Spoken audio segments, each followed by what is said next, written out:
عاد رامز جلال بنسخة جديدة من مقالبه التي تستهدف ممثلين ونجوما عالميين.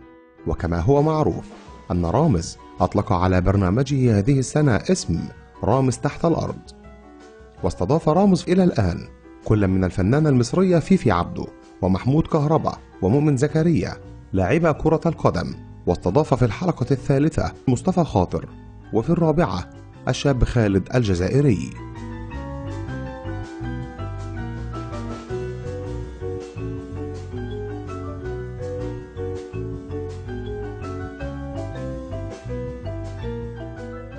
وتضم لائحة ضيوف البرنامج العشرات من الفنانين العرب والعالميين كالممثل الهندي شاروخان.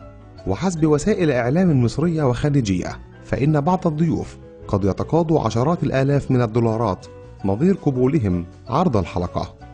وحصل النجم الهندي شاروخان على مبلغ وصل إلى 450 ألف دولار، محتلا بذلك قائمة ضيوف البرنامج الأعلى أجرا، وذلك حسب ما نقلت صحيفة البيان الإماراتية. وحصل النجم الجزائري الشاب خالد على 200 ألف دولار بعدما طلب 250 ألف، وتم تخفيض المبلغ بعد ذلك. أما الفنان اللبناني وائل كفوري فقد حصل على 150 ألف دولار. وحسب صحيفة دوت مصر حصل حارس المنتخب المصري عصام الحضري على 200 ألف جنيه، و45 ألف جنيه للاعب رمضان صبحي. وتراوحت تكلفة إنتاج البرنامج هذا العام ما بين 80 إلى 100 مليون جنيه مصري.